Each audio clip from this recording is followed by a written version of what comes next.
Hi, welcome to The Journey. I'm Julieann Hartman, and I want to introduce you to a beautiful woman, Pamela Hillman, that went through literal hell in her life to get to the place where she is today. From prostitution, drug abuse, alcoholism, molestation, you name it, it happened to this beautiful woman. So I can't wait for you to see what has happened in her life. Welcome to part 3. All right. Well, welcome back, Pamela. And this is now part 3, and each part is it's so necessary because everything that you have said has just been the craziest thing I've ever heard in my life, right? Yeah. But what God is doing with you is just blows me away. So just to give a little recap on where we're at. So you've had your third baby. You and Jeff are raising the baby.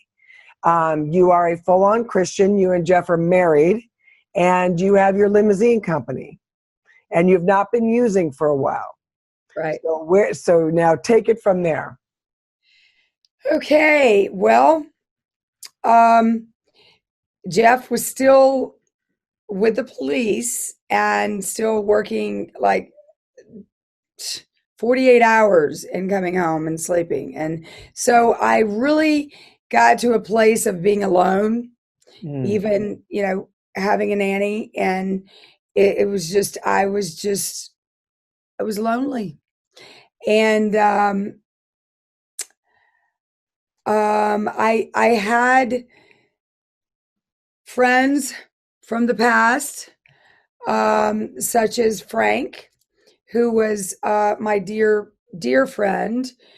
He at one time was a sugar daddy and became just a friend because something really horrific happened during one of our sex moments. And I don't think I need to go into that. No. But I said something that really triggered him to say, "Oh my gosh, why would she say that? What happened with you with your dad?" Because I said something, about dad. Anyway, and he immediately stopped and he said, "Okay, that's it. No more. You tell me what happened with you and your dad." And so I told him, and he said, "I am your friend." He said, "I don't," and I'm going to cry in a minute. It was so genuine. He was such a good man. And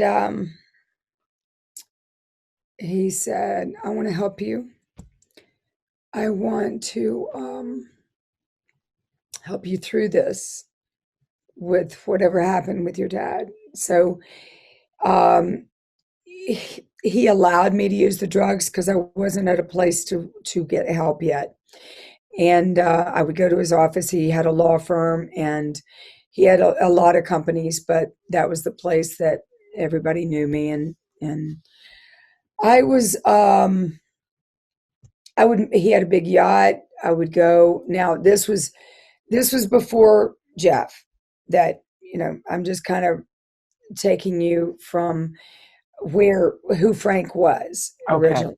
And so I would go to his yacht and at least once a week and hang out. But he always said to me, he said, "You're going to hit bottom. You're close to hitting bottom." And I would always take it as a threat. And I would say, "If you're going to get me locked up, if you're going to put me in an institution, I'm never going to see you again." Anyway, he never would do that. And I knew that. But I did hit a rock bottom. And I did call him, and he had already paid $25,000 for me to go to treatment. So I went, and I'm with Jeff. Jeff is taking care of my son while I'm in treatment. And I think this was before we got married, actually. And this was, but Frank, Jeff knew Frank, and they were friends.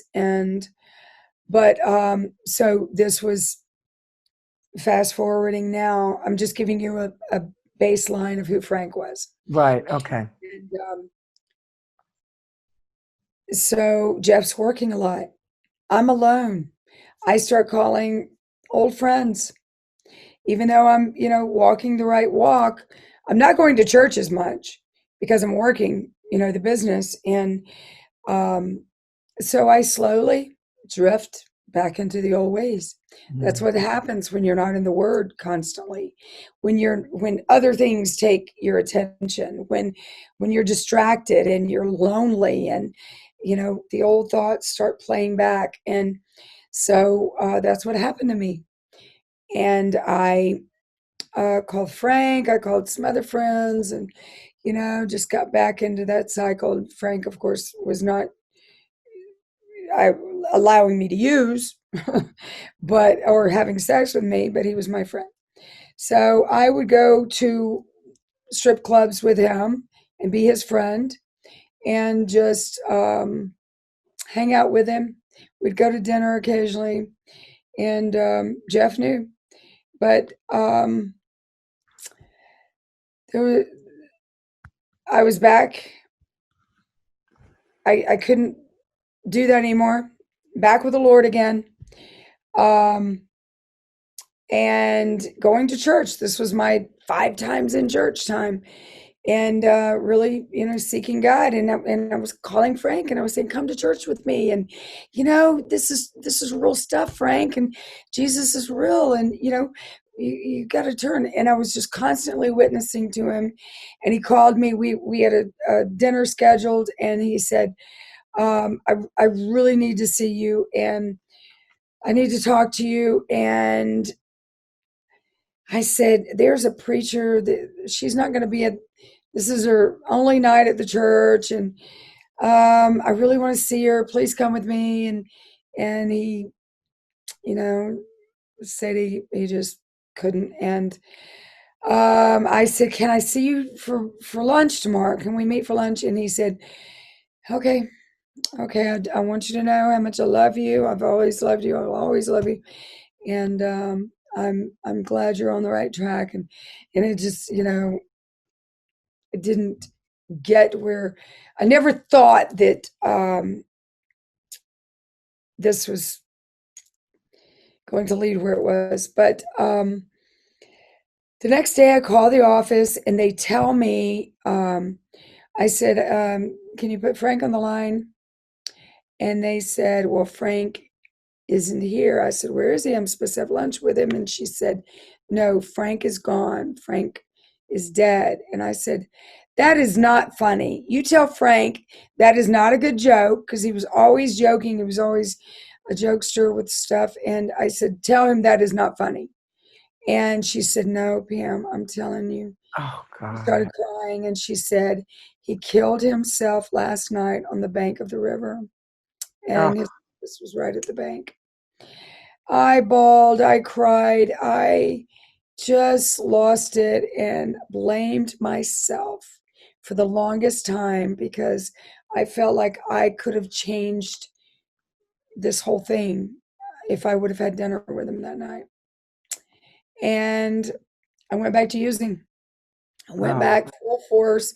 I couldn't deal with the pain. I couldn't deal with it. I was just so, at fault. The condemnation and the guilt the enemy put on me was just overwhelming. So I just went full force out there, and didn't know that I was coming back at that point. But even to the point that I moved out. I actually moved out from Jeff. Got a place, took the boys with me, but couldn't get past that trauma, that wound. And my children were suffering from it. And I asked Jeff if he would take the children and keep them at the house, because I didn't want them in this environment. I didn't want them to see their mother in this environment. And he agreed, and I got him every weekend. And then that slowly drifted off into every other weekend, once a month. And he said, you can't do this to your children. You can't, you're hurting them. And then that caused me to go even deeper into the drug. And I wind up in the hospital for my liver. Um, I was really, really sick. I couldn't even walk without having a pillow next to me because every jar, every step hurt my liver so bad. I had to stack up pillows on a bed to lay on top of the pillows just to be able to lay. I couldn't lay flat on a bed. I couldn't lay on my side because my liver would move and it would hurt so bad. So I was hospitalized. I was in the hospital 3 different times for my liver. But one time it was, I was on the critical ward with the dying AIDS and cancer patients. Didn't even know it until somebody was trying to get up to see me and she couldn't. And I asked the nurse, why can't she? And they said, you're on the dying ward. And I'm like, dying? Why? What do you mean dying? And they said, your liver is a third gone and you only have about 6 months to live. I mean, I'm jaundiced. My eyes are canary yellow. You couldn't even see any white. They were just pure yellow. And they said, I said, can I get a new liver? And they said, no, you don't have time enough. It's the waiting list is 2 years and you might have 6 months to live. So I'm calling everybody. I'm dying. And so I tell them, what can I do? They said, eat beets, eat broccoli, take milk thistle, drink lots of water, and stay off the drugs and alcohol. So I did that. 6 months. I'm doing good. I'm living with my mom and doing good. And until I sleep with a guy. It's always when I slept with a guy. I felt That would so much trigger the shame. drugs and all. Triggered me to go back to the drugs. So much shame, so much guilt, so much unworthiness. I didn't even belong to God. I'm unworthy. I'm covering myself and, running. I'm running and trying to mask all of it and would go back to using. And this time I'm using with a healthy regimen, thinking I can get past it. I can make way this time. The insidious drug, I mean, the addiction will tell you all kinds of stuff. It's Satan, and he's working through all these traumas and emotions, and yeah. So, okay. So, how do you get out of this? I mean, where do you go from here? At this point, I am living with another drug dealer. That seemed to be the, And do you have the kids with you? No, they're with Jeff. Okay. But I am getting them. They're visiting us. And what's so crazy about this is Jeff should be winning the most amazing human of the year award. I know. Because Really he just stayed no matter what, and you guys were still married at this point, right? And no matter what you did. No, we got a divorce. Oh, you did? Okay. Yeah, and I told him, I said, I will get half the company because I did start the company and I worked the company. And he said, if you take half the company, I'll take your kids. Well, that was before I actually gave him the kids. And so we settled and that's when I had my own place. But I eventually, gave him the kids because, I didn't want him around that. I didn't want him in it. So, okay. So now so now are you still running the company? Oh, no. I gave him the company. You did? Over my half of the company. Yeah. So where are you at now at this point? So I'm living with this Steve, and he's a boyfriend, but he's not my boyfriend. He's, I'm still seeing other guys for money. That's just okay. And that's how you made money. Yeah, and so I actually meet this guy that at Hooters that we dated, and he's a professional rugby player from Australia, and he wasn't a citizen of America though. But so one of the times that we're together, the condom burst. And I said, no, no, no, no, no, no. And sure enough, I'm pregnant. Oh God. Yeah. Oh my God. But this is the thing. So when I was pregnant with Bradley, the doctor actually told me I couldn't have children again because I had endometriosis, and I had um, just had surgery. I had two surgeries, and so they told me I couldn't get pregnant anymore. So, but still, I was going to wear a condom, um, or I was going to make them. Anyway, I said, you know what? Am I going to tell this guy, because he's not a citizen? He could take the child, go out of the country. I could never see my child again. So Steve said, it could be mine. And I said, yeah, you're right. It could be yours. So we just said, okay.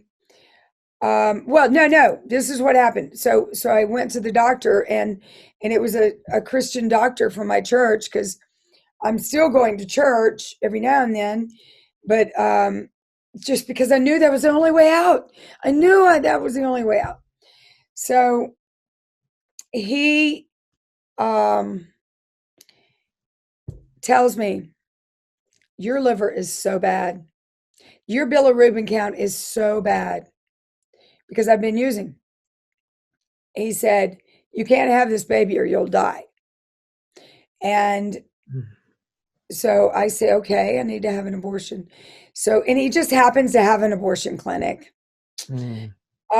So I go in, I get these laminarias put in. There's sticks that open up the cervix for an easy abortion. And the next morning I'm scheduled to come in. And that night I had dreams about babies floating around. It was haunting me, these babies everywhere. And I woke up screaming. And I called my friend from church, who her husband happened to be a gynecologist, and they had their own center. And I told them, about this dream and about everything I was doing and I'd been using, and I can't have the baby. And they said, come in. They said, do not go back to him. No, they said, go back to him, get the laminarias taken out. So I went back to the same doctor, and he said, you'll abort. He said, you'll self-abort. He said, and I said, I'm going to give the baby up for adoption. And he said, who's going to want to adopt an addicted baby? I said, I have stopped using. I said, I'm not using anymore. And he said, well, you're going to self-abort because your cervix is just so open that, there's no way. And so he took him out, and I went straight over to the other doctor, and he told me, he said, you've got to be on bed rest for 6 weeks. And you can't use. I mean, I was done. He said, when you pee, you've got to pee so gently, and not press. You can't press no matter what. You just can't push. And so I did that. And I had a beautiful little 7-pound, 11-ounce boy that he was my Geordie man. I breastfed him for 13 months. And I used to say, without my Geordie man, I don't have life. I don't want life. But you don't make an idol of your son or anything before God. And that's what I did. And so I'm going to fast forward through a lot of stuff. I'm not going to tell you some of the detailed stuff, but so I'm still living with Steve, still serving God, but I relapse. I have a Bible study at my home. I mean, I look back and I'm like, I don't know how I could have done it, but this is what happened. I let a guy from my past that was like a little brother. He had nowhere to go. I let him live in my basement. And I even had a food ministry. I had my food. I mean, it was full of food that was given to other ministries. And I told him, I said, do not bring drugs in my house. I don't care. You're going to be away from my house. Don't ever bring drugs to my house. Well, he did. And something triggered when I saw the drugs in his hand. He showed me, and I said, I guess I can use just one. That's a lie from the pits of hell. There's never one drink. I haven't had a drink in 10 years. I will never have a beer. I will never have anything. I don't care if somebody's, at the table, they're having a glass of wine. I will never listen to that stinking thinking because I can never have a drink. It's a lie from the enemy. And I don't want to drink. I don't ever want to go back to altering my senses that separates me from God. And even a glass of wine would do that. Anything that would cause me to feel something else. I am so happy in myself today. I am so at peace and joy with my Lord. In my Lord, I live in him. He lives in me. And that's where life is. And where I want to stay. I want to stay there. So, question. So, where's the baby? Where's Jordy? Where's the baby? Jordy, man. I move out from Steve. This is when you start using again? Yeah. Well, he's using too. And okay. But I go my own way. And he's still seeing Jordan. He loves Jordan. He has been around Jordan. And but I'm seeing another guy. I move out into his house, and man, I tell you what, all this jumping around all my life is just talking about it just makes me cringe. It's like it's exhausting. And I've been with my husband for 5 years, and I've not left one time. Praise God, because all that old nature is gone. But so I moved with this guy, and he is driving one day. We'd been up using. I pick up my son from grandma, and he's in the car. He's buckled, but I thought I was buckled. I was buckled, but the buckle didn't latch, and he falls asleep behind the wheel. He hits a steel utility truck. And I don't even know how fast we were going, but it had to be pretty fast because it slammed me out through the windshield. And it sliced. I still have scars. I don't know if you can see them, but it made a hairline fracture there to my esophagus. And the doctor actually said it was a miracle. You can see it right there. Oh my! And he said it was a miracle that it didn't slice through my esophagus. He said it the way it cut, it should have. But I had a white line over my eye, and my eyelid was white for the longest due to that. But my right side was hamburger meat. They would not give me a mirror for the longest in the hospital, and I was molded for a body cast because I had 3 broken vertebrae. My tailbone was cracked. My neck was messed up, and they told me, I was in a wheelchair for a while. They told me I wouldn't walk again. I would be in a wheelchair forever. But God, by God. So, but the boyfriend, left the hospital because they wanted to do blood work on him because obviously, he's got to be using. And so he left Jordan at the hospital. So they called DFACS. DFACS gets involved. He goes to a home. They tell me I have to get my own place. I have to have a job, get my own place for 6 months, and get in a program and show stability. So I do that. We go back to court. They tell me, well, that's not enough. They want this extensive assessment, basically drug and alcohol assessment. So I do all that, but they still don't give me Jordan. So I relapse. I go back. I say, they just want my baby. They just want him. And I relapse, and I get so just disgruntled with this whole thing. And But then I get my act back together and get go to court. And this was the thing. Jordan, I would see him every 2 weeks. Jordan was with a Christian family. He was with a mom and a dad that were, in the Word. The dad worked out with him every morning. He played baseball on a team. Um, he had a brother and sister there with him at the house. He was in the same school. He didn't get moved around, and he was happy when I would see him every 2 weeks, and he was so happy, and he was loving his new family. And when we got to court, the advocate actually said, "You'll probably get him. You will probably get him today, and you'll go home with him." And I said, "I want to know what Jordan wants. I want what Jordan wants."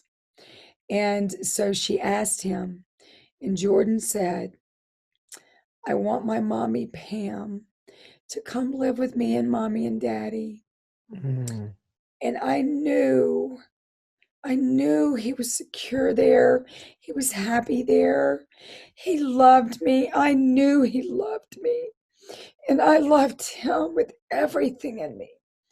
But I knew for his life to be good, my unstable life, the instability in my life, it was his instability, and I didn't want him to turn out like me. Wow. I wanted the best for him. And I told her, "I want what Jordan wants. He needs to be in that house." And I signed him over that day. She said, "You don't get to see him anymore." And that was the hardest thing right there. That was the hardest thing I ever did in my life. And I made an album, a photo album. They said I could do this with his grandma, with my grandma that he knew, with his brothers. He has 2 brothers in his life. And gave him that photo album, gave him all his belongings and everything. And I haven't seen him since. Mm. And I pray every day for them, every day. And I pray that God will lay it on his heart to find me if it's time, Mhm. or to make it happen. I don't want to disrupt his life, but I want him in my life, but I don't want to be selfish. Yeah. So everybody just pray for that. Yes. A heart's burden for me. But he would be proud of me today. So how old would he be now? Let's see. So every 3 years, and he would be 20. Let's see, he's 38. So he would be 28. Mm. Yeah. Well, you know what? God's not done. He's not done. He's not done, but he would be proud. So, Yeah. so what I do is I actually have a Facebook page that has Pamela Green. It has, I think it might even have Pamela Moore Green, Winterweedle. And then I have one that's actually Pamela Hillman. But Well, so that he can find me. Yeah. I'm leaving a trail because he knows the Winterweedle name. Right. He knows me by Winterweedle. And that was my name before I met my wonderful husband. That's quite a name. Wouldn't forget that name. So Yeah. now, okay, so now you We give, haven't even talked about that husband yet. well, we're going to. So you give Jordan up for adoption, and now what happens to you? Where are you at? Good question. Oh, By the I don't way, know. are the other kids still with Jeff? Oh, yeah. Okay. They're still with Jeff. Praise God for Jeff. Yep. Praise God for Jeff. But Chris, once Bradley got in the picture, Chris kind of got pushed to the side, and he wasn't the favorite anymore. And even when Jeff remarried, his wife said, "You've got to quit treating Chris like this," and even talked to me about it and said, "It's just not fair. He really favors Bradley, and Chris is really hurt." So anyway, Chris wanted to come live with me, and he did at 14, or was it 15? 14. And the whole time he's been at Jeff's, he's smoking pot. And he Oh, lets me know that. Well, he didn't let me know that. I found it under his mattress in his room and confronted him and said, you can't. And then he finds out that I'm using. mm, So then it's like, oh, you're using, so why can't I? So it was, I allowed him to do it at home. mm. The cycle, the generational curse Well, continued. it was You hear it? repeating Do itself you hear it? yeah. My stepdad, and now I'm allowing Chris. Yeah. So it was a generational curse. And the amazing thing is I have 3 boys by 3 different men. I mean, I have 4 boys, excuse me, but I have 3 in my life. 4 boys by 4 different men. And my dad, I have 3 half sisters. You see the generational curse? Yeah. So I break the curse. And my generation is broken. Yeah. And I told my son that. I said, we're not repeating this. It's broken right here. No. But my son has 2 sons by 2 different. Well, it doesn't matter because it was still broken. And you know what? You made broken in the line. Yeah, you made the choice to break it. That's right. So that's why when you make that choice, it's broken. Until that time, it keeps on, perpetuating. So, yeah. All right. So now you've got Chris living at home. Bradley's living with Jeff. Jordan is off with the new family. And so, what's it looking like for you? So,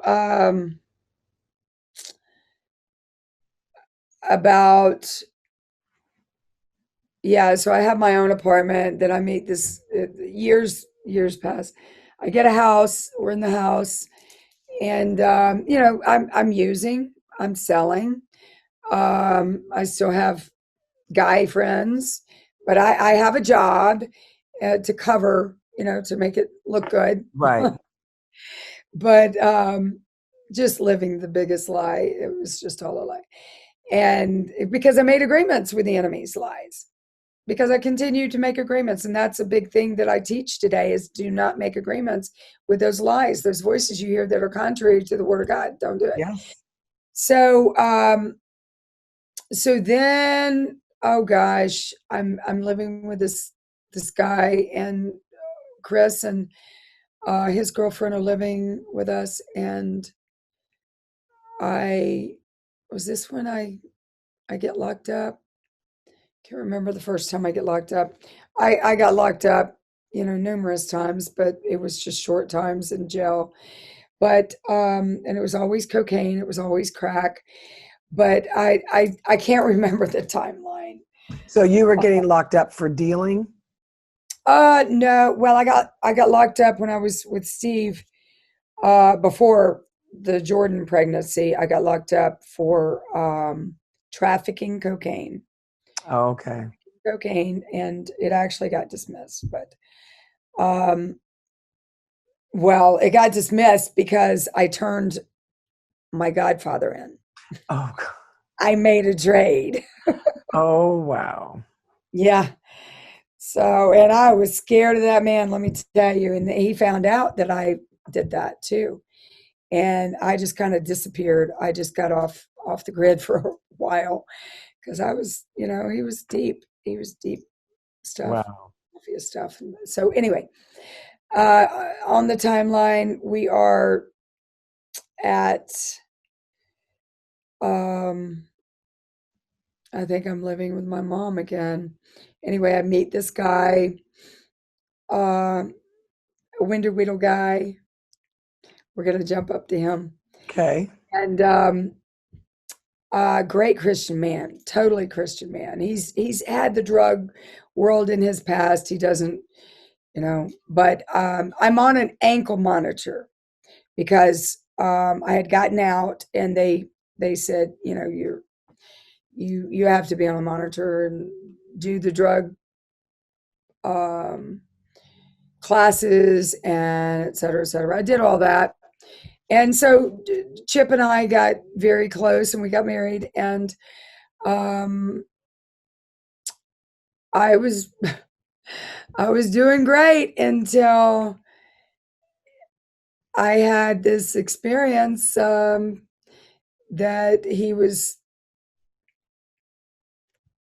I thought he was cheating, basically. Hmm. And so I went and used, and even on the monitor. So I ran. I took the monitor off my ankle. Don't ask me how I did it. But I just put oil on and just put that baby off and took off. And my liver goes bad again. And I go to the hospital and go to jail. I go back. And so it was Now, an what innocent. was that offense for, though? What were you in It jail? was okay. Oh, What? that was violation. No, that's violation probation. So in and out of jail, in and out of jail. And so Chip and I'm living with another guy, this big, he was actually the grandson of the founders of Weight Watchers. And so he's very, wealthy, but I met him at the drug dealers. So, um, it was just a lot. I still have I still have my guys. I have guys flying in from all different places all over the United States, and I have my clientele. Well, I get tired. I get tired of it. I don't want to do it anymore. So going over to different drug dealers, they're pimps too, and you all these different girls there, and I'm like, you don't need to be under this pimp. I can get you a lot of money. I mean, if they were quality girls. And so I got some really good, and I would meet girls. I would just meet them out, and if they were, in a club or something, and they were beautiful, then I just started recruiting, and I got half of whatever they did. So it became a big business. I became a madam, and um, everybody kept saying, "You need to open a brothel." I do not want to be out there like, okay, cops, here I am, come get me. That was so stupid. I would never do that.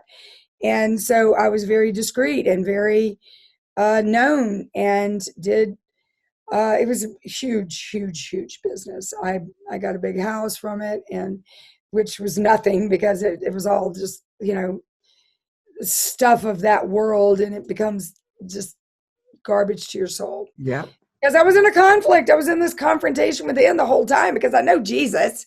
right. Okay. I know him now.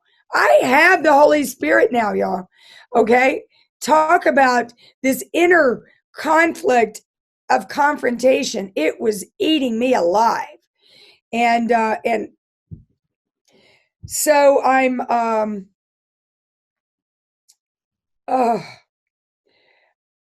uh there's a whole Vegas story that's a whole movie, and Okay. there's this time during this time I go to Vegas, and I'm stuck in Vegas because it's during the 9/11 event, and this was you couldn't get out of Vegas. But there's a whole nother story of a Playboy photographer that tried to get me to go to Vegas every time there was porn week, and I just happened to be there for porn week, and my boyfriend. Uh, just a lot of stories, guys, that I just can't fit in here. But there will be a book on trying to leave Vegas that is a whole nother story Wow. um that I haven't even shared with you, Julie.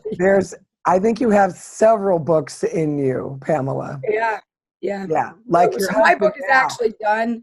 I'm just in the edits of it. It's called See Me Free from the Confrontation Within. That's See Me good. Free from the Confrontation Within.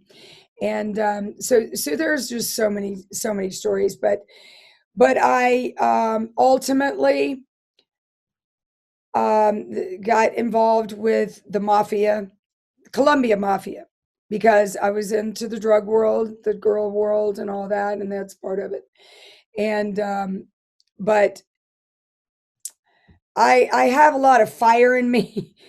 And especially in that world, I just didn't care. I had a gun collection that was so amazing, and carried a gun with me. So it was like, I didn't care if somebody messed with me. I didn't care if I lived, to be honest. Right. So it didn't matter if somebody, if I got into a war, I just didn't care but part of me did.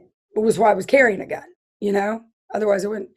So, but this guy, I would take people to him. He dealt big amounts, kilos, and I would introduce him to big people that I knew and so I would get, a lot of money, and I would get a large amount of stuff.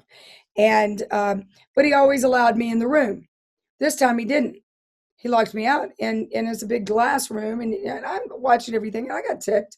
And so I'm leaving, and I'm always in my high heels, and I'm going out the door, and his vehicle's right there. So I kick it. I kick it, and I kick it, and I get a dent in it, and dent it. And so, I mean, he's got guards around, but they're not right there, but he's got a camera right there.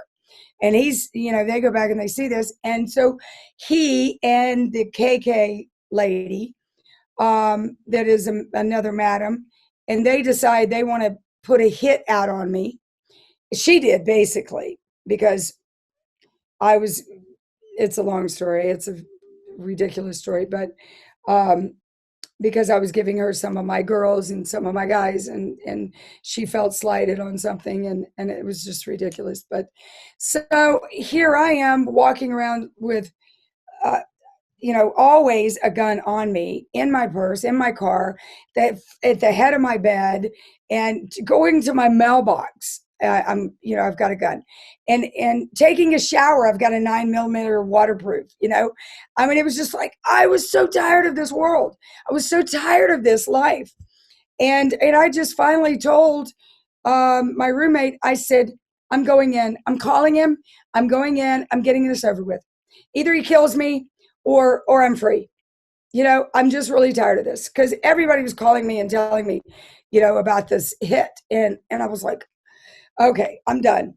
So he takes me there. My roommate takes me there, and he's crying, and he's praying, and he's like, "You're ridiculous. You don't need to be going in there. It's like going into the lion's den." And I said, "I'm just not going to live like that anymore." So I did, and I did call him first, and I said, "We need to talk," and he said, "Okay." He gave me the address to his new place, and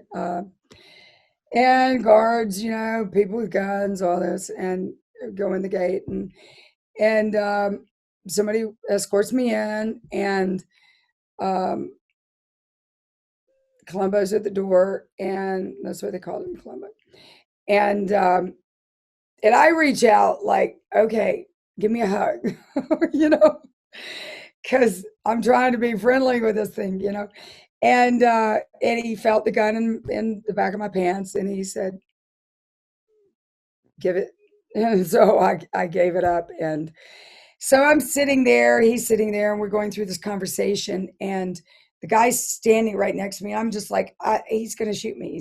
Because I have been in the presence of this Columbo guy when he's gone in another room and he's shot somebody. I don't know what happened, because I left. So I'm not an accomplice to it. Okay. Let me just put that out there. I don't know if he shot the ceiling. Okay. I don't know. I left. So, but he did tell me that he told KK if she wanted to do it, he says, you'll do it. You do it yourself. So he had released me of that, and told me that he would make the meeting with KK and make sure that that was released from me as well. So I got freed. I got freed from that. And I just totally just stopped associating with those people, because it was living in fear and hell. You're in your own prison. It was ridiculous. And there are people out there that are still in that. There are people that are still living in that, and they want out. And the only out is Jesus Christ. The only out from alcoholism, from drinking, from cussing, from porn, from any of it is Jesus Christ. Yeah. He can take every bit of those desires. He can take the traumas that causes all of these Band-Aids. We just, these are Band-Aids. That's all it is. And every time, we think that we're healed in this area. And then here comes somebody that does an offense against you, says something against you, and you are triggered to do something. It's because you have an open wound still. You have a Band-Aid on that, and it's oozing out poison because you have not healed in that area. In fact, if you have any unforgiveness in your heart, that was the key to my healing. And we'll talk about that once we get to the place that I actually started healing in those areas. Well, so this is it for part 3 because we are out of time. I promise you, viewers, that there's redemption in the end. Redemption. And, this is kind of one of those stories where you think it gets any worse, and then it does. It does. Praise God, though, that, it's like, look at you now. Psalms 103 says, I read that every day. I actually quote it every day now. I don't have to read it, but read Psalms 103:20 every day. He says he will renew your youth as the eagles. Yep. Okay. And there's so many scriptures throughout that talk about that. Well, we're going to find out what the big redemption, about the big redemption. What happens to Pamela? Yes, when we come back. So thank you guys for joining me. And Pamela, thank you so much. Oh, thank you. And we'll see you next time. Yes. Bye-bye. Bye. Well, are you as blown away as I am? Man, this story just goes on and on and on. And when you think it's getting to be the redemption part, it just goes down into this black hole again. I am just so excited that you guys get to join me on multiple episodes of the Pamela Hillman story. She's a wonderful woman, and the things that she is doing for the Lord now will just blow you away. If you want to find out more about her, please go into the description below, because there is so much going on that you need to be a part of. Thank you so much for joining me, and we will see you next time.